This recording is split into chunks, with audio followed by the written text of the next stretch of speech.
లేకపోతే ఇలాంటి జీవితాన్ని దేవుని విషయంలో, దేవుని సన్నిధిలో మన విషయాన్ని అర్థం గుర్తు చేసుకోవడానికి వాక్యం చూద్దాం. కొరింథీయులకు రాసిన మొదటి పత్రిక 6వ అధ్యాయం 12వ వచనం చదువుతాం. కొరింథీయులకు రాసిన మొదటి పత్రిక 6వ అధ్యాయం 12వ వచనం.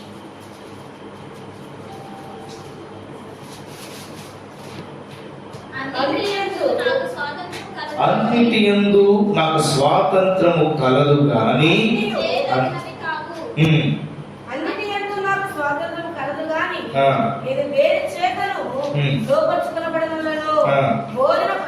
భోజన పదార్థములకు కడుపు భోజన పదార్థములకు నీకు పడి ఉన్నది. వాటిని నాశనము చేయను. దేహము జారత్వము నిమిత్తం కాదు గాని ప్రభు నిమిత్తమే, ప్రభు దేహము నిమిత్తమే. దేవుడు ప్రభువును లేపను, మనలను కూడా తన శక్తి వల్ల లేపను. హల్లెలూయా. హల్లెలూయా. అపొస్తలుడైన పౌలు కొరింథీ సంఘాన్ని గురించి చాలా శ్రేష్టమైన మాటలు చెప్పాడు. వీళ్ళకి చెప్పబడిన మాటల్లో ఈ శ్రేష్టమైన మాట ఒక మాట ఏంటంటే, ఆయన అంటాడు, అన్నిటి యందు నాకు స్వతంత్రము కలదు గాని అన్నీ చేయదగినవి కాదు. అన్నిటి యందు నాకు స్వతంత్రము కలదు గాని నేను దేని చేతన లోపరుచుకోనబడను. హల్లెలూయా. పౌలు అంటాడు, అయ్యా అన్నిటి యందు కూడా నాకు స్వతంత్రం, నాకు లిబర్టీ ఉంది, నాకు అన్నిటి దగ్గర కూడా నాకు స్వతంత్రం ఉంది. నేను ఇది చేయాలనుకుంటే ఇది చేస్తాను, నాకు ఇది వద్దు అనుకుంటే ఇది చేయలేను. హల్లెలూయా. ఈరోజు చాలా మందిగా స్వతంత్రం ఉంది కానీ స్వతంత్రాన్ని ఎలా ఉపయోగించుకుంటున్నారంటే తమ శరీరానుసారంగా ఆ స్వతంత్రాన్ని ఉపయోగించుకుంటున్నారంట. పౌలు అంటాడు, అయ్యా కొరింథీ సంఘము పాపములకు జాగ్రత్తకు చాలా దగ్గరగా ఉన్న సంఘమే. ఎందుకయ్యా అంటే సంఘం మాత్రం ఉంది కానీ సంఘం చుట్టుపక్కల పరిస్థితులన్నీ కూడా వేరే విధమైన యాక్టివిటీస్తో, వేరే విధమైన వాటితో నిండిపోయి ఉన్నాయి. అటువంటి వాటిలో కూడా దేవుడు ఆ కొరింథీ సంఘాన్ని ఏర్పరిచి ఆ కొరింథీ సంఘంలో పౌలు ద్వారా అనేక సువార్త ప్రకటిస్తూ అనేక మంచి మాటలు చెప్తూ మాట అంటాడు కదా, అయ్యా అన్నిటి యందు కూడా నాకు స్వతంత్రం కలిగి తనతో ఎగ్జాంపుల్ గా చెప్పుకున్నాడు. మనందరికీ తెలుసు, మన ఇంట్లో ఏం వండుకోవాలన్నా, ఏం చేయాలన్నా, ఎలాంటి మాటలు మాట్లాడాలి, ఎలాంటి పాటలు పాడాలన్నా, ఎలా విధంగా మనం నడుచుకోవాలన్నా మనకి ఏముంది? స్వతంత్రం ఉంది. మీ ఇంట్లో నువ్వు ఇలా ఉండకూడదని బయట ఎవరో చెప్తే ఏమంటారంటే, మా ఇల్లు నా ఇష్టం.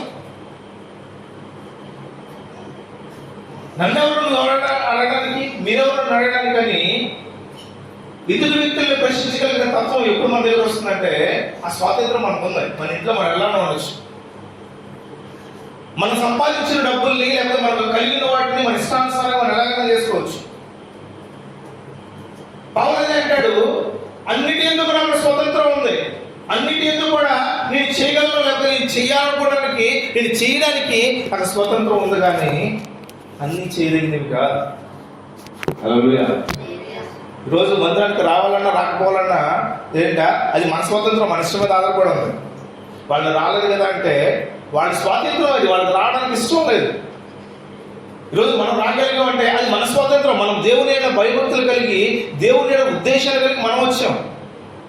మనకి దేవుడు ఇచ్చిన స్వతంత్రం అది. కానీ ఇదే స్వతంత్రాన్ని బానిసత్వంగా మార్చుకుంటే, ఇదే స్వతంత్రాన్ని ఒకరు లాగేసుకుంటే అది బానిసత్వం అవుతుంది. పౌలు అంటాడు, అయ్యా మనందరికీ కూడా అన్ని విషయాల్లో కూడా స్వతంత్రం ఉంది. అన్ని విషయాల్లో కూడా మనం అన్ని విషయాల్లో కూడా కొన్ని చేయదగినవి ఉన్నాయి, కొన్ని చేయలేనివి ఉన్నాయి, చేయకూడనివి ఉన్నాయి అని అంటాడు. అన్నిటి యందు నాకు స్వాతంత్రము కలదు కానీ అన్నీ చేయదగినవి కాదు. హల్లెలూయా. అన్ని చేయాల్సింది కాదు అంటాడు. అన్నిటి యందు నాకు స్వాతంత్రము కలదు కానీ నేను దేని చేతలో పరుచుకోబడను. అన్ని చేయడానికి నాకు స్వతంత్రం ఉంది మళ్ళీ, కానీ దేనిని కూడా దాని చేత నేను లోబడను, అంటే దానికి బానిస నేను కాను అంటాడు పౌలు. హల్లెలూయా. అంటే అవి మనల్ని డామినేట్ చేయకూడదు, అవి మనల్ని డిసైడ్ చేయకూడదు. ఏదైతే వర్క్ ఉందో లేకపోతే ఏదైతే మనకి అడ్డంకుగా ఉందో అది మనల్ని ఆటంకపరచకూడదంట. ఎందుకు ఆటంకపరచకూడదు అంటే లోకానుసారమైన విషయాల్లో ఏదైనా ఆటంకం వస్తుందంటే, ఈరోజు పిల్లల పుట్టినరోజు లేకపోతే ఏదైనా పెళ్లి రోజు లేకపోతే పెళ్లి ఉందనుకోండి, యజమాని ఈ రోజు నాకు ఉద్యోగానికి రావాలన్నాడు అనుకో, ఏమంటావు అప్పుడు? అమ్మాయి పెళ్లి పెట్టుకుని ఈరోజు పెళ్లి అయితే పెళ్లి అవుతుందిలే, పెళ్లి నువ్వు ఉండాలా ఏంటి అని ఉద్యోగానికి రమ్మన్నారు అనుకో, ఏమంటాం మనం? సరే రోజు పని చేస్తే కానీ చేతిలో ఉంటుంది కదా, ఈరోజు పర్లేదు పెళ్ళి అయినా పర్లేదు, పెళ్లి జరుగుతూ ఉంటుంది, నేను పనికి వెళ్తానంటే ఒప్పుకుంటావా? అంటే మనకు అనుకూలమైన వాటిని నెరవేర్చుకోవడానికి మనం ఎప్పుడు కూడా సిద్ధపడతా ఉంటాం. మనం దేవుని యొక్క విషయంలో మన మనస్సు కానీ మన చేస్తున్న పని పాటలు కానీ మన ఆలోచనలు కానీ అది దేవుని ఆధీనంలో లేకుండా మన ఆధీనంలో ఉంచుకొని మనం ఏం చేస్తామంటే వాటికి మాత్రమే లోపడుతున్నాం, కానీ దేవునికి వాక్యానికి కానీ దేవునికి సన్నిధికి కానీ దేవునికి భయానికి కానీ మనం లోబడలేకపోతున్నాం అంటాడు. పౌలు చాలా చక్కగా సెలవిస్తూ అని అంటాడు, అన్నిటి యందు నాకు స్వాతంత్రము కలదు కానీ నేను దేని చేతను లోబర్చుకొనబడనొల్లను. హల్లెలూయా.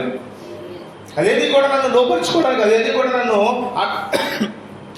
ఆటంకపరచుకోవడానికి నేను ఇష్టపడంట. ఆయన అంటాడు, భోజన పదార్థాలు దేనికున్నాయంట? కడుపు భోజన పదార్థాలకు నియమబడి ఉన్నవి.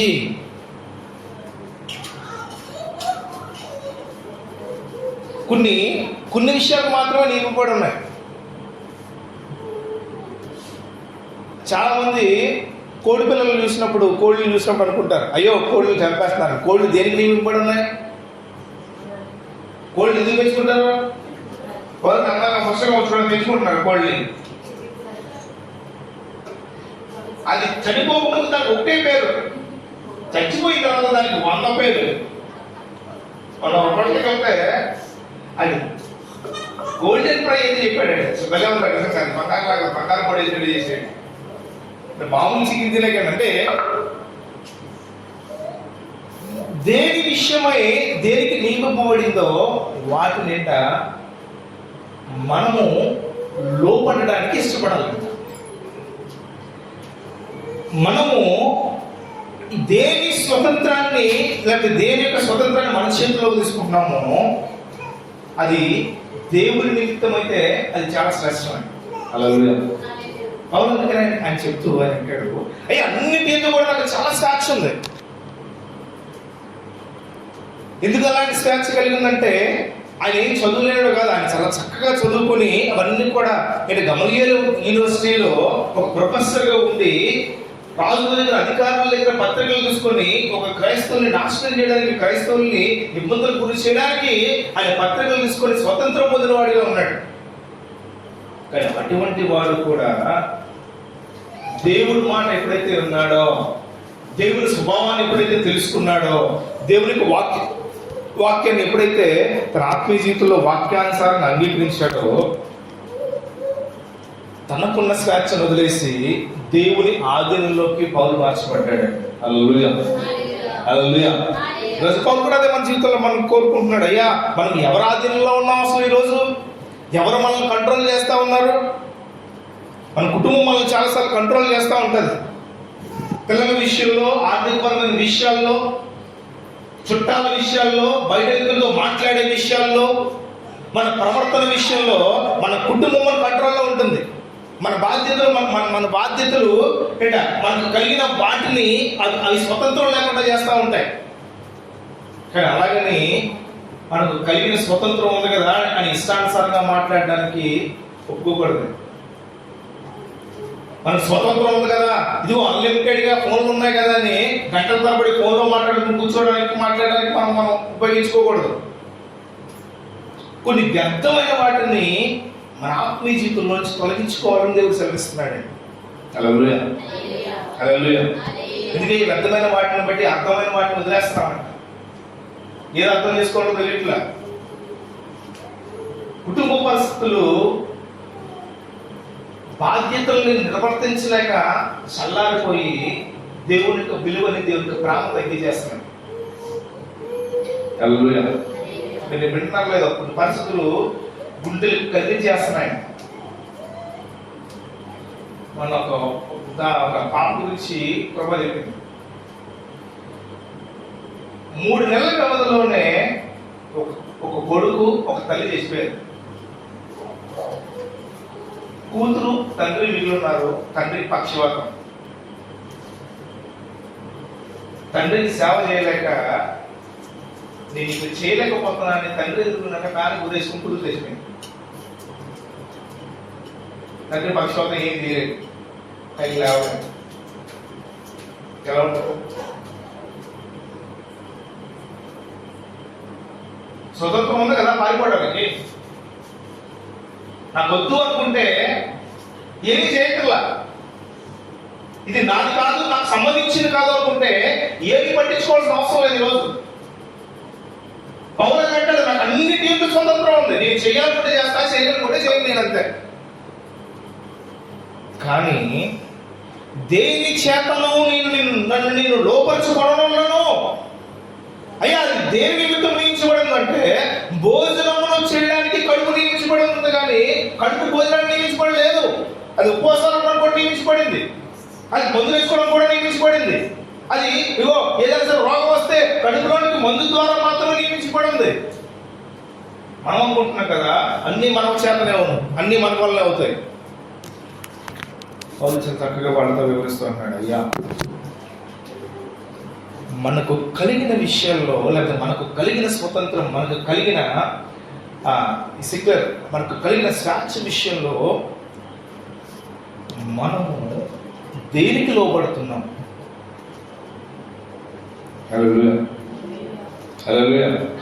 దేని చేత రాత్రి దేవునికి మాటగా దేవుడు సెలవిస్తున్నాడు, మనకు కలిగిన మనకు కలిగి ఉన్న స్వతంత్రంలో లేదా మనకు కలిగి ఉన్న వాటిలో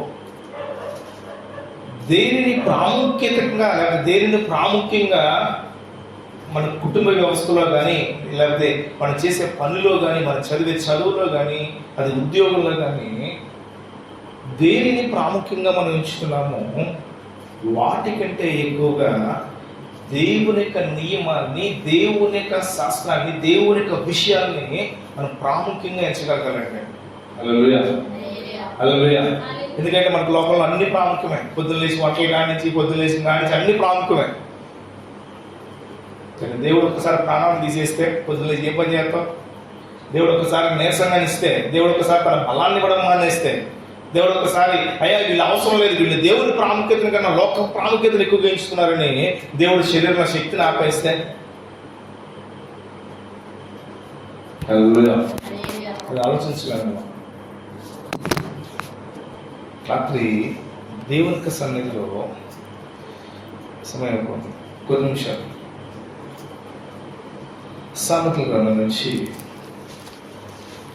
25వ అధ్యాయం 28వ వచనం.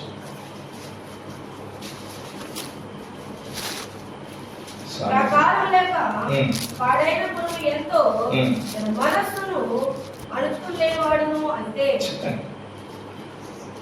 ఈ సమయంలో ఇక సొలొమోను మాట అంటాడు,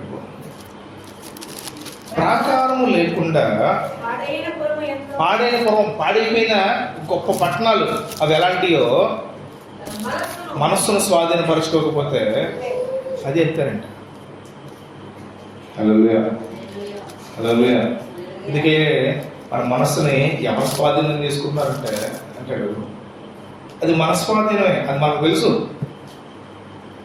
మన ఆలోచన మనం అనుకుంటాం. ఇప్పుడు చాలా మంది చూడండి, డబ్బులు రాగానే లేకపోతే డబ్బులు ఉండగానే ఇది తినాలనుకుంటే తినడానికి ఇష్టపడతారు, తినాలి, తినీషులో అట్లాంటి కట్టుబాట్లు ఏం లేవు. అలాగని అందరూ ఉపవాసం ఉంటుంటే లేదు నేను అందరూ ఉపవాసం ఉన్నారు కదా నేను బిర్యానీ తింటానంటే బాగుంది. తినడానికి నీకు అధికారం ఉన్నాయి, తిన్నవాళ్ళు లేదా?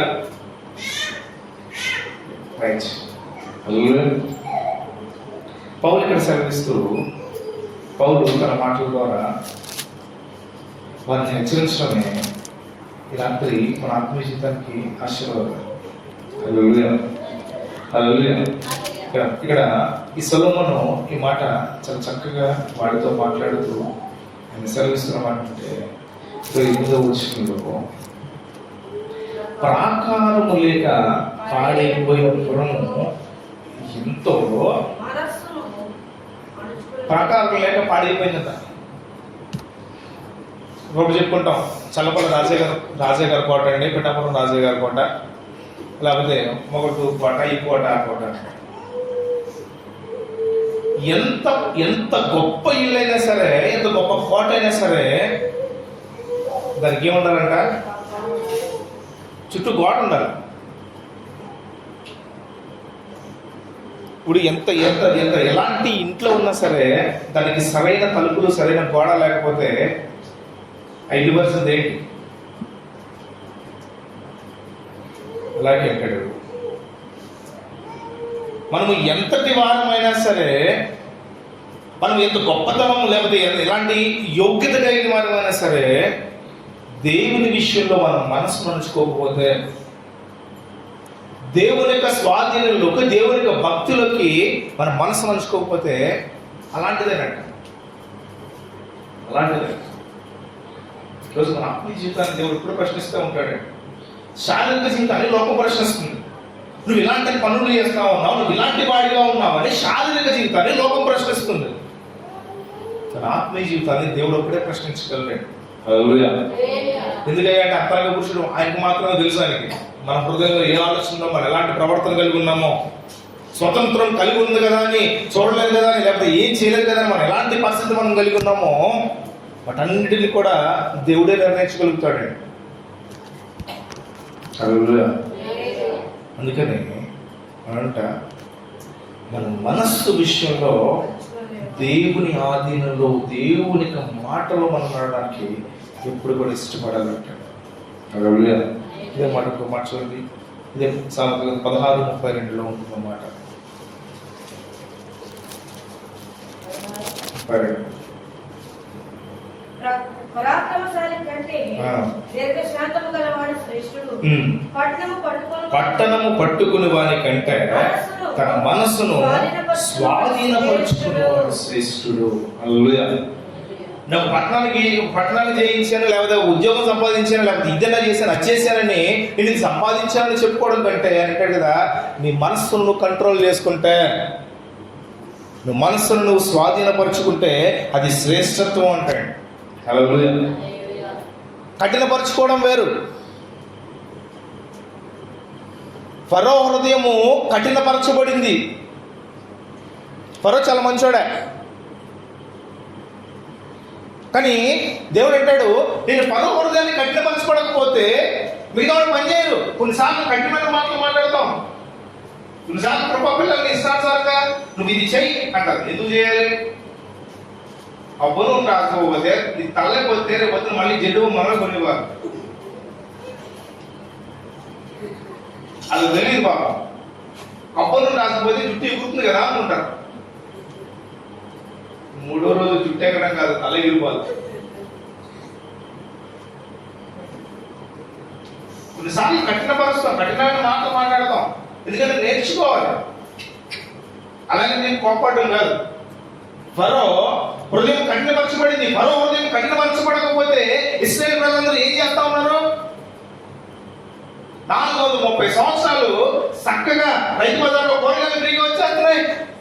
వండుకోకర్లా, పెట్టుకోకర్లా, ఇవన్నీ కూడా ఏం చేయకపోయినా సరే రాజ్యం విస్తారంగా డబ్బులన్నీ కూడా ఉంటే అవన్నీ కూడా సంపాదించుకుంటూ ఉంటే 430 సంవత్సరాలు దేవుని మర్చిపోయారు ఇశ్రాయేలు ప్రజలు. ఇప్పుడు దేవుడు ఫరో హృదయాన్ని కఠినపరిచి, నా ప్రజలైన వాళ్ళు వ్యర్థంగా మారిపోతున్నారు, వాళ్ళు అనేక విషయాల్లో దేవునికి విలువను తెలుసుకోలేకపోతున్నారు. కాబట్టి వీళ్ళు దేవుని విలువను తెలుసుకోవాలంటే ఏం చేయాలంటే, దేవుడు ఏం చేశాడంటే ఫరో హృదయాన్ని కఠినపరిచాడు దేవుడు. కొన్నిసార్లు కఠినమైన మాటల్లో మన బ్రతుకులు మార్చుకోవడానికి ఒక మాస్టర్ కఠినంగా చెప్తాడు, నువ్వు ఈ రోజు లెసన్ కంప్లీట్ చేసుకొస్తేనే. ఎందుకు లెసన్ కంప్లీట్ చేసుకొస్తే ఆయనకైనా లాభమా, రేపు పరీక్షలో వెళ్ళకుండా ఆ లెసన్ ని నువ్వు రాసిన దాన్ని గుర్తుపెట్టుకుంటే నీకు ఉపయోగం, పాస్ అవుతావు. చర్చిలో అలాంటి కఠినమైన మాటలు చెప్తే రెండో వారం నేను ఆదివారం రాను.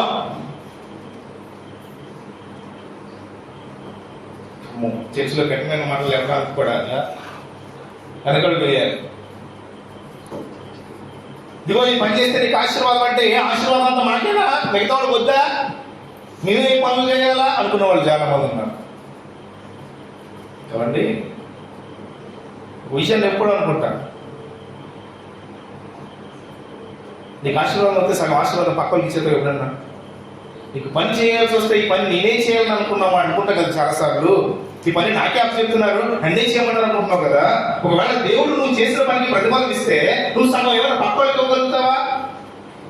ఏం చేయక చేస్తావా? ఈరోజు అట్లు తోమిందనుకో, లేకపోతే ఏ పని చేసిందనుకో, దేవుడు ప్రతిఫలం ఖచ్చితంగా ఇస్తాడు. ఎందుకంటే మన ప్రార్థనలు ఎక్కడ కూడా వ్యర్థం పోలేదు. హల్లెలూయా. చేసిన ప్రతి ప్రార్థనకు దేవుడు జవాబు ఇచ్చాడు. కొంచెం ఆలస్యం అయిందేమో, కొంచెం కట్టుబడిచాడు దేవుడు. అయ్యో ఒక శ్రేష్టమైన ప్రార్థన మీరు చేయగలరో లేదో అని గాలిని పంపించి శ్రేష్టమైన వారిగా మార్చబడడానికి, ఒక దృఢమైన వారిగా మార్చబడడానికి దేవుడు కొన్ని శ్రమలు అనుభవించాడు, కొన్ని శ్రమలు ఇచ్చాడు. సమస్యలు పారిపోతే శ్రమ దినమున నువ్వు కృంగిని ఎడలా నువ్వు ఎలాంటి వాడు తెలుసా? శాతగానోడు. శ్రమలంటే ఫెయిల్యూర్స్, శ్రమలంటే అవి వాటి గురించి పారిపోకూడదంట, వాటి గురించి ఇబ్బంది పడకూడదు. అని దేవుడు మన నుంచి ఎంత కోరుకుంటాడు. అయ్యా మన మనస్సుని, మన ఆలోచన మన ఆదుల్లో ఉంచుకోవాలి. రాత్రి దేవుని యొక్క విషయంలో దేవుడు బిడ్డ మన అనేక విషయాల్లో దేవుడు మనకి స్వాతంత్రం ఇచ్చాడు. కానీ మనం దేవుని విషయంలో ఆ స్వాతంత్రాన్ని ఎలా కలిగి ఉన్నాం? హల్లెలూయా. ఇంకొక 2 మాటలు ముగిస్తాను 10 నిమిషాలు. దానియేలు గ్రంథం నుంచి 1వ అధ్యాయం 18వ వచనం.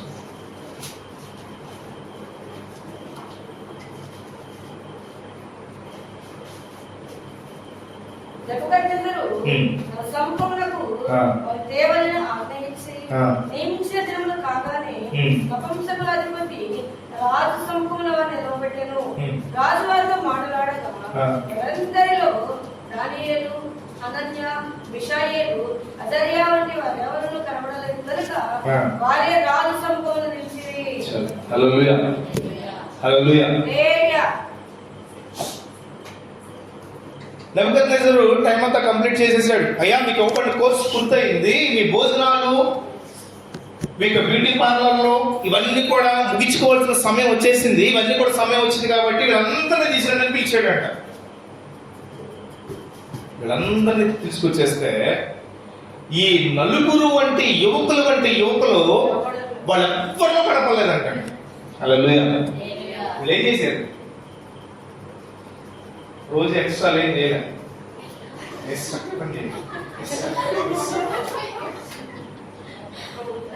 చేసాడా? Okay good.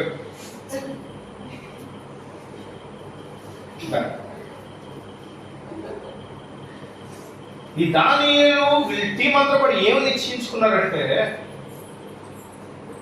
అయ్యా ఇది దేవుడు నియమించిన భోజనం కాదు, ఇది దేవుడు మనకి ఇచ్చిన ఆశీర్వాదం కాదని వాళ్ళు పూర్తిరిగి తమకు ఏది కావాలో, దేవునికి ఏది ఇష్టమో దానిని మాత్రమే స్వీకరించగల మనస్సును కలిగి ఉన్నారు. హల్లెలూయా. హల్లెలూయా. ఉపవాసాలు చదువుతుంటే బిర్యానీ వస్తే ఎంతమంది తినేస్తాను? ఈరోజు గురువారం కదా, అవసరం ఉంది. అంటే మనం చేయలేకపోవచ్చు కానీ చేసే వాళ్ళు ఏకీభవించగలగాలి. హల్లెలూయా. ఉపవాసం మనం చేయలేకపోవచ్చు కానీ చేసే వాళ్ళతో ఏకీభవించాలి కదా, అంతేనా? అంటే సంఘానికి ఒక విలువ, ఇంట్లో ఒక విలువ వేసుకోవాలి. ఇంట్లో వాళ్ళందరూ పస్తున్నారు అనుకోండి, నీకు 5-6 బిర్యానీ వచ్చింది అనుకోండి, ఇంట్లో వాళ్ళు ఉపవాసం ఉంటే వాళ్ళు ఎవరో గుర్తు రాకుండా నాకు దొరికింది కదా అని తినేసి వాళ్ళు ఎంతమంది ఉన్నారు. అదే సంఘం విషయంలో సంఘం ఉపవాసం ఉంటే, సంఘం ఏ విషయంలో ప్రార్థన చేస్తూ ఉంటే దాని విషయంలో ఏకీభవించగా మనస్కారసారంగా ఎదుగుతూ ఉంటే మన దేవునికి యోగ్యులుగా. హల్లెలూయా. ఇప్పుడు వచ్చిన ఒక ప్రాబ్లం విషయంలో వాళ్ళ నలుగురు కూడా ఎలాంటి పరిస్థితులు కలుగుతున్నారంటే, ఏమైపోయినా పర్లా దేవుని మాట మీద నేను నిలబడదామని తమ హృదయాల్లో తమకు కలిగిన వాటిని బట్టి ఏం చేస్తారు తెలుసా, తమకు అన్ని తెలియగలిగిన స్టాక్స్ ఉంది అక్కడ, ఏది అడ్డకలేదు.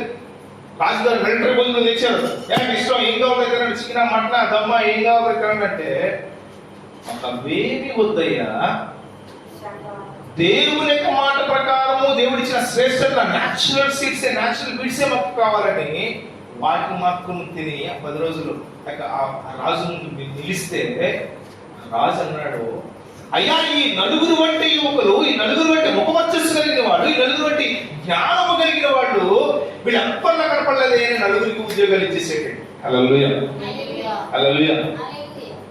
రోజు మన ఆత్మస్థితిలో కూడా లోకానుసారంగా ఉద్యోగం రాలేదనో, పెళ్లి కాలేదనో, లేకపోతే ఇలా రకరకాల యాక్టివిటీస్ నాకు అది దొరకలేదని అనుకుంటాం. కానీ దేవుడి విషయంలో యోగ్యత కలిగి దేవుడు శాసనాలను మార్చగలడు. హల్లెలూయా. దేవుడు శాసనాలను మార్చగలడు. మనం ఓడిపోయిన వాళ్ళమే కానీ మనం ఓడిపోయినవాడు దేవుడు. మనం విలువ లేని వాళ్ళమే కానీ దేవుని యొక్క సన్నిధికి వస్తే మనం విలువ కలిగిన వాళ్ళం. మనం చేతగాని వారమే కానీ దేవుని యొక్క సన్నిధి కలిగి ఉంటే మనం చేతనైన వారిగా మార్చబడతామని హల్లెలూయా దేవుడు తెలియజేస్తున్నాడు. దేవుడినే వదిలేస్తే, దేవుని విలువనే ఈ లోకానుసారమైన వ్యక్తులకి ఇదిగో దేవునికి విలువ కలిగిన వాళ్ళే ఇలాంటి పరిస్థితులు కలిగి ఉన్నారని దేవుడిని వదిలేస్తే దేవుడు అంటాడు కదా, పౌలు అంటాడు కదా, నిన్ను బట్టే కదా నా నామం అన్ని చేయాలో దూషింపబడుతుంది. నువ్వే సరిగ్గా ప్రార్థనకి వెళ్ళలేని దానివి నన్ను ప్రార్థనకి వెళ్ళమని నువ్వు ఎలా చెప్తున్నావు? నువ్వే సరైన భయభక్తులు లేకుండా ఇష్టానుసారంగా నీ ఇష్టానుసారంగా నువ్వు జీవించగలిగిన దానివి దేవుడు ఇలాంటి కార్యము నా జీవితంలో చేశాడని ఎలా చెప్పగలుగుతున్నావు? రాత్రి దేవునికి సన్నిధిని బట్టి నువ్వు అంచుకోలేవు, నువ్వు సరిగా దేవుని సన్నిధిలో ప్రకర్షించుకోలేవు, నేను దేవుని సన్నిధిలో సరిగా దేవునికి ఇష్టమైన వాడిగా నీ రూపాన్ని నువ్వు మార్చుకోలేవు. దేవునికి సాక్షిగా ఎలా ఉంటావు? రాత్రి దేవుడు ఆత్మీయ జీవితాన్ని దేవుడికి మనకు చాలా స్వాతంత్రం ఉంది అన్ని విషయాల్లో. ఇది చేయగలవంటే నువ్వు చేయగలవు, ఇది నేను చేయను అంటే నేను చేయను అంటాడు. దేవుని విషయంలో దేవుడు అంటాడు అవన్నీ తప్పు పడుతుంటాడు.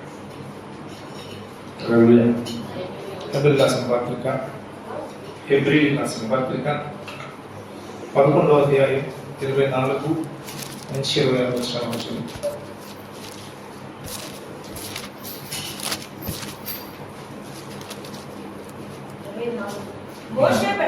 మోషే పెద్దవాడైనప్పుడు విశ్వాసమును బట్టి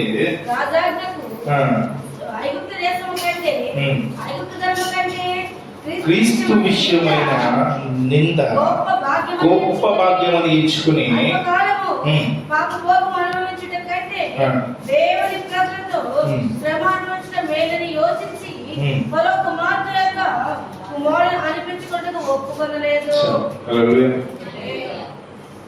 మోషేకి ఎలాంటి భాగ్యం ఆ రోజు వచ్చిందంటే, ఫరో కుమార్తె కొడుకయ్యా, ఈయన రాజుగారి మనవడయ్యా అని చెప్పుకునే యోగ్యత ఉందంట. అంటే దేవుడు కొన్నిసార్లు మనకి మన ఆత్మీయ జీవితంలో దేవుని యొక్క ప్రజలకి ఒక దేవుడు ఒక యోగ్యతను ఇస్తాడు. అది ఎలాంటి యోగ్యత అంటే సరైన ఉద్యోగం అవ్వచ్చు, సరైన కుటుంబానికి కోడలో, సరైన కుటుంబానికి ఒక అల్లుడుగానో, ఒక సరైన కుటుంబంలో ఒక మంచి కొడుకుగానో, లేకపోతే సరైన కుటుంబాల్లో లేకపోతే సరైన విధంగా మన ఆత్మీయ జీవితాన్ని ఇంతవరకు కనబరుచుకునే ఒక యోగ్యతను దేవుడు మనకి ఇస్తాడు.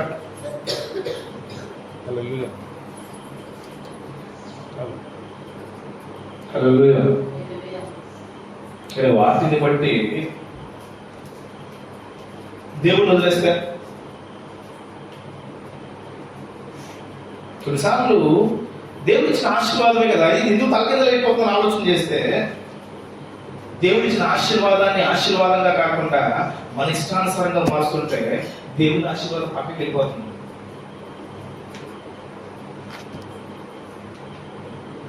దేవుడికి వాక్యాలు అంటున్నాయి, ఇంత సంపాదించిన చిరు సంచులో వేసుకుంటే అయిపోతుంది ఏంటి అని. ఆత్మీయ జీవితంలో చాలా సార్లు చిరు సంచులు వేసినట్టే 5 రోజులు ఉపవాసపడడం చాలా ఘనంగా జరుగుతుంది, 6వ రోజు ఇష్టానుసారంగా జరుగుతూ ఉంటారు. దేవుడు గొప్ప కార్యం చేశాడని సాక్ష్యాలు చెప్పుకుంటున్నాం, కానీ మన ఆత్మీయ జీవితంలో దేవునికి ఉద్దేశాలు అంటే మన కార్యం జరిగినంతసేపే దేవునికి ఉద్దేశాలు, కానీ తప్ప మన ఇష్టానుసారం మన లైఫ్ దేవుడు అంటాడు. అంతకాలం చూస్తూ వచ్చుకోమంటాం.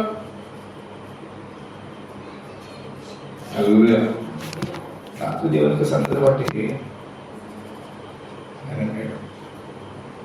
ఐగుప్తు ధనము కంటే క్రీస్తు విషయమైన ఎంత గొప్ప భాగ్యం ఎంచుకొని అల్పకాల పాపభోగు అందించుకుంటే దేవునితో కూడా ఉంటే మనిషి అని ఐడెంటిఫై చేశాడు. అయ్యా ఈ రాజ్యం ఇస్తే ఎంతసేపు ఉంటుందేమో, ఇంకొకడు ఎవడన్నా వచ్చి నాకంటే గొప్పవాడిగా వచ్చి ఆ రాజ్యాన్ని ఎత్తుకుపోతే, అయ్యా నేను ఇంత సంపాదించాను ఎన్ని చేస్తానంటే దానికంటే వచ్చిన వాళ్ళు ఇంకా ఎక్కువ ఉంటే, మోషే ఇవన్నీ గ్రహించాడు.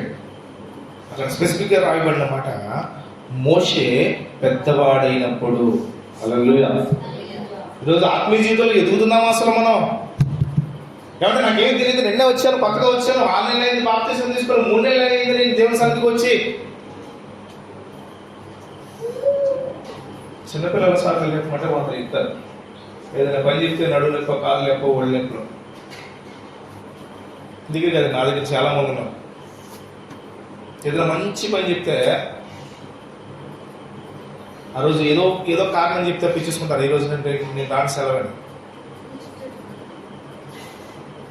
వాళ్ళందరికీ దండించే అధికారం ఉన్నా సరే వాళ్ళని క్షమించే అధికారం కూడా మనకున్నారు. హల్లెలూయా. క్షమించకపోతే మళ్ళీ మనం తప్పు చేస్తాం. రాత్రి దేవుని సంగతిని బట్టి పౌలు సంగతితో చెప్తూ అంటాడు, అయ్యా అన్ని విషయాల్లో కూడా నాకు స్వతంత్రం ఉంది. తినాలనుకుంటే తింటా, చెయ్యాలనుకుంటే నేను చేస్తా, కానీ నేను చేయను. ఏ విషయంలో చేయను అంటే దేవునికి విరుద్ధంగా ఏదైతే జరుగుతుందో, దేవునికి అయిష్టంగా ఏదైతే ఉందో వాటిని నా జీవితంలోకి తెచ్చుకోవడానికి నేను ఇష్టపడను, సిద్ధపడను అని దేవుడు సెలవిస్తున్నాడు. హల్లెలూయా. హల్లెలూయా.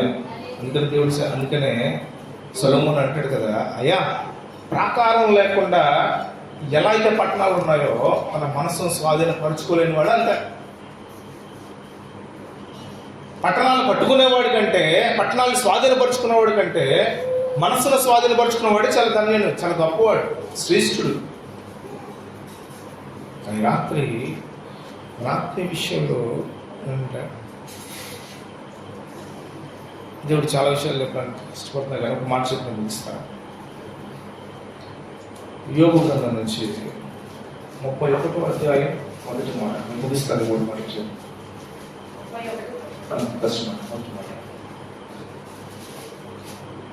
నేను కన్నులతో నిబంధన చేసుకుంటుని కన్యకల 4 చుట్టూను రాగ చేసిన యెడల పరమునున్న దేవుని ఆజ్ఞ ఏమగును. యోగు పరిస్థితి ఎలాంటి పరిస్థితి అంటే ఏమీ చేయలేని పరిస్థితి. అప్పుడు కూడా ఒక నిబంధన చేసుకుంటున్నాడు, అయ్యా దట్టమైన వాటిని కన్నులతో నేను చూడను.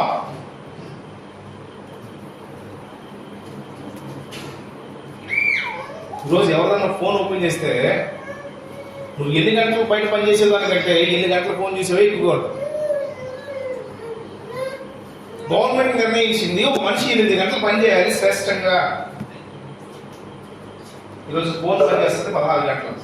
16 గంటలే నీకు అర్థం లేచిన ఫోనే అంటే ఫోన్ తప్ప నేను అంటలే. నీ అవసరానికి మించి, యోగ్యతకు మించి దేనిని ఇష్టపడుతున్నామో అది దేవునికి ఇష్టమా? ఇది దేవునికి ఇష్టమా? అంటే ఒక ఆయన మాట చదువుతుంటే ఒక ఆయన చెప్తాడు, వారు మ్యాథ్యూషన్ ఆయన 15 వరకు 14 వరకు మీటింగ్ ఉంది. సరిగ్గా మాకు అప్పుడే ఒప్పేస్తారు. మ్యాథ్యూషన్ పెట్టిన మీటింగ్స్ పక్కే అవుతున్నాడు. ప్రకాశం పెట్టిన మీటింగ్స్ మనం ఏ పరిస్థితుల్లో ఉంటామో, ఏ ఉద్యోగంలో ఉంటాం, ఏ చెప్పాడంటే ఒక అక్క చాలా మంది చర్చ రాట్లేదంట. పాపం విజిట్కి వెళ్ళి అక్క ఏంటమ్మా రావట్లేదు, మొన్న కాశీకి వెళ్ళేస్తున్నాను సార్. కాశీకి వెళ్ళి ఏం చేయాలంటే అయ్యే కాశీకి వెళ్ళండి, ఇష్టమైంది ఏదైనా వదిలేయమన్నారు.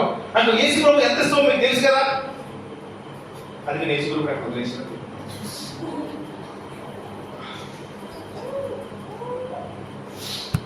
వదిలేసావు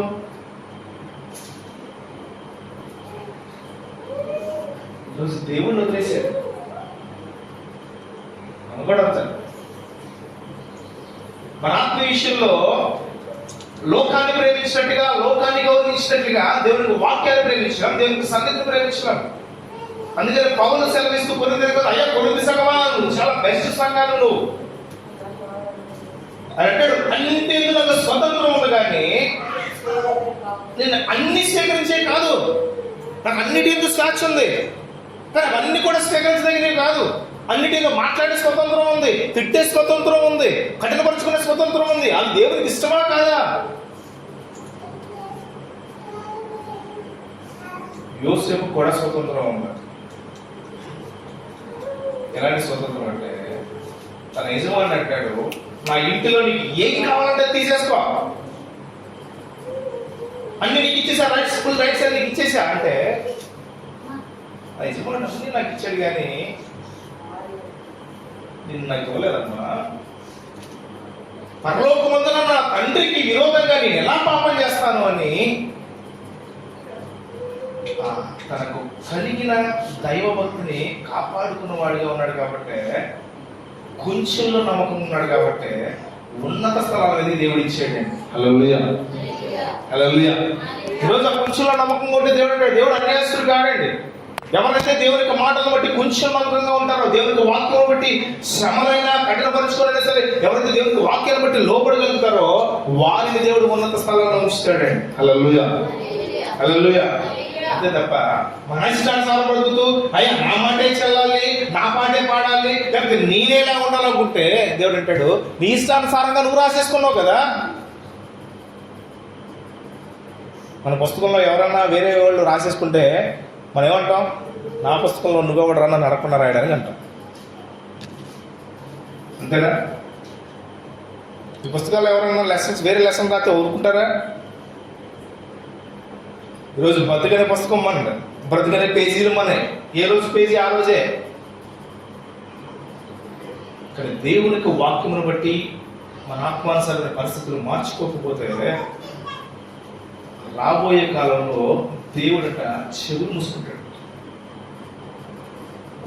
ఆ రోజు అందరూ దేవుని దగ్గరకు వచ్చి అడిగారంట, ప్రభువా ప్రభువా, నీ నామంలో భోజనాలు పెట్టినోడు నేనే, నీ నామంలో ప్రార్థన చేసినోడు నేనే, డబ్బులు ఇచ్చినోడు నేనే, నీ నామంలో అనేకులకు దెయ్యాలను వదిలించినోడు నేనే.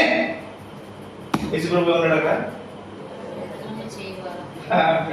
అక్రమం చేసాం. మేము అక్రమం చేసాం? నీకు భోజనం పెట్టడం అక్రమం చేసావా? నీ డబ్బులు ఇవ్వడం అక్రమం చేసావా?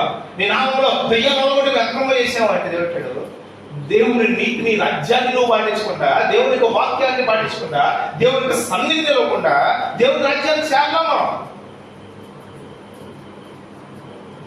మన విషయాల్లో మనం ఎంత జాగ్రత్త కలిగి భక్తి కలిగి ఉంటున్నామో, దేవుని యొక్క విషయంలో అదే జాగ్రత్త భక్తి లేకపోతే దేవుడి నుంచి వచ్చే ప్రతిఫలాన్ని మనం పొందుకోవాలి. ఆ విషయాన్ని మనం గమనించలేకపోతున్నాం. మనం అనుకుంటాం కదా, ఆ చేతి ప్రార్థన చేసుకుందాంలే, అవసరం వద్దే. నీలో బలం లేకపోతే డాక్టర్ ఎంత 1000 రూపాయల మందు రాస్తే ఉపయోగం ఉంది? కాబట్టి అస్థిపంజరంలో ఉన్నవాడికి 5000 రూపాయల మందు రాశారు అనుకోండి, ఏమంటుంది? పని చేస్తాయా? మందులు మంచియే, కానీ మన దగ్గర ఉండాలి కదా ఓపిక. ఈరోజు అదే పరిస్థితి మన ఆత్మీయ జీవితానికి ఉందండి. దేవుడు యోగ్యత కలిగిన వాడే, దేవుడు స్వస్థత పరచగలిగిన వాడే, దేవుడు ఒక ఉన్నత స్థితిని ఇవ్వగలిగిన వాడే. ఒక్కొక్కసారి అనిపిస్తుంది వీళ్ళకి ఇచ్చి తప్పు చేసేమో దేవుడు అని. ఒకసారి ఆలోచించుకో. ఉద్యోగం వచ్చిన తర్వాత కళ్ళు నెత్తి మీదకి వచ్చింది, డబ్బులు వచ్చిన తర్వాత కళ్ళు నెత్తి మీదకి వచ్చింది. అలా వచ్చిన వాళ్ళు ఎవరున్నారు? బైబిల్ నెబుకద్నెజరు కట్టిన భవనాన్ని ఎంత చూసి అనుకున్నాడంటే, ఇది నే కట్టించాను గర్విస్తే దేవుడు ఒక్కసారి వదిలేసాడంట. రాజభోజనాలు చేయగలిగి రాజభవనంలో ఉండి రాజ్యాన్ని శాసించిన వాడు ఇప్పుడు ఎక్కడ ఉన్నాడంటే పశువులే గడ్డి వేస్తూ అరణ్యంలోకి వెళ్ళిపోయాడు పంట. అసలు దేవుడు ఎవరైతే మర్చిపోతారో, దేవుడు ఎవరైతే వదిలేస్తారో, దేవుడు వదిలేడు విషయాన్ని గుర్తుపెట్టుకోవాలి. దేవుడు అబ్బాని వదిలిపెట్టలేదు. ఆ రంగులైతే తప్పపోయిన చిన్న కుమారుడు ఉపమానం చెప్తూ, అయ్యో ఎవరైనా సరే నా దగ్గరికి వస్తే మళ్ళీ నేను నేర్చుకుంటానంట. మళ్ళీ అదే పౌలు సెలవిస్తూ అంటాడు, ఎవరైతే విశ్వాస విషయంలో తప్పుపోయి బాహాటముగా దేవుడిని వెలివేసి మరలా నేను పరిశుద్ధపరచబడనంటే వాళ్ళు బాగుపడడానికి చాలా టైం పడుతుంది అంటాడు పౌలు. రాత్రి దేవుని సన్నిధిని బట్టి రాత్రి శనివారం దేవుని సన్నిధిలో ఉన్నాను మనం. హల్లెలూయా, హల్లెలూయా. దేవుడు మనం చూడడానికి అంటాడు, ప్రభువునందు నీ ప్రయాసము కాదు. ఈ రోజు నువ్వు శనివారం నువ్వు నడుచుకొని వచ్చావు, పరిగెట్టుకుని వచ్చావు, పని చేసుకొని వచ్చావు, దేవుడు చూస్తూ ఉంటాడు అవన్నీ కూడా. ఒకసారి దాన్ని బట్టి అనిపిస్తుంది, అవసర సమయంలో దేవుడు ఇలా ప్రార్థిస్తాం, ప్రభా ఆ రోజు నీ సన్నిధికి వచ్చా, ఇదిగో నీ సన్నిధిలో నేను ఎలా ఉన్నానో ఒకసారి గుర్తు చేసుకో. హిజ్కియా అని అడిగాడు, ప్రభువా యథార్థ బుద్ధుడినే నీ సత్యముతో నీ సన్నిధిలో నేను ఎట్లా ఉన్నానో గుర్తు చేసుకోమంటే పాపం దేవుడు కన్నీళ్ళు పెట్టుకున్నాడంట. అయ్యో వాడు చేసిన పని ఈరోజు గుర్తు చేస్తా ఉన్నాడు, ఎలాంటి పని చేశాడో. మనం అనుకుంటా వాడు సాయం చేయలేదు, వీడు సాయం చేయలేదు, అప్పుడు అవసరంలా చేయగలిగితే చేయడమే. అప్పుడు దేవుడు ఖచ్చితంగా చూస్తాడు. హల్లెలూయా. అదే దేవుడు ఆశీర్వాదం ఇచ్చినప్పుడు, అయ్యో వాళ్ళు రాలేదే వాళ్ళకి ఇచ్చేదామని ఆశీర్వాదం అనుకోవే. దేవుడు వాళ్ళకి రూపాయలు లెగిస్తే వాళ్ళు రాలేదే వాళ్ళకి ఇచ్చేదామని అనుకోవే. దేవుడికి సన్నిధి బట్టి దేవుడు మనం శ్రేష్టంగా ఉండడానికి, ఆయన సన్నిధిలో ఉండడానికి, సహవాసం కలిగి ఉండడానికి దేవుడు ఎంతో ఇష్టపడుతున్నాడు. హల్లెలూయా. అలా ప్రతి ప్రాముఖ్యమైన మాట చదువుకుని ముందుకు మనం ఏ విషయంలో దేవుని సన్నిధిలో ఉండాలి, మనస్సు విషయంలో, మన ఆలోచన విషయంలో, మన మేధాశ విషయంలో మనం దేవుని ఆధీనంలో ఉండాలంటే. హల్లెలూయా. దేవుని ఆధీనంలో దేవుడు రాత్రి ఆత్మీయ జీవితంలో అదే కోరుకుంటున్నాడు. అందుకని పౌలు అంటాడు, అయ్యా అన్నిటి యందు నాకు స్వాతంత్రం కలదు. అన్ని నేను స్వాతంత్రించుకోవడం కాదు, అన్ని నాకు కావాలని కోరుకునేవాడు కాదు, అన్ని నా ఆత్మీయ జీవితంలో నేను సంపాదించుకోవాలనుకున్నాను కాదు. వాటిని నేను ఏదైతే అనుకుంటున్నానో వాటిని మాత్రమే నేను పొందుకోవాలనుకున్నాను అంటే గురి యొక్కకే నేను పరిగెడుతున్నాను. ఈ గురి నేను చేరుకోవాలని పౌలు ప్రకటించుకుంటాడు. అప్పుడు దేవుని సన్నిధి సహవాసంలో మన ఆత్మీయ జీవితంలో మనము మన మనస్సుని లేకపోతే మనము మన క్రియని ఏ ఆధీనంలో ఉంచుకున్నామని నాకు గుర్తుపెట్టుకున్నామని నాకు దేవుడు అదే మన ఆత్మీయ జీవితంలో అయ్యా నీకు స్వతంత్రం ఉంది, చాలా స్వతంత్రం ఉంది. ఆ స్వతంత్రాన్ని శ్రేష్టంగా, ఆ స్వతంత్రాన్ని యోగ్యంగా వినియోగించగలిగితే దేవుడికి చాలా మహిమ. ఆ యోగ్యమైన కార్యంగా దేవుడికి ఇష్టమైన వాడిగా ఈ రాత్రి మార్చబడడానికి ఉండడానికి ఇష్టపడడం మాటలు దేవుడు దీవించింది కాక.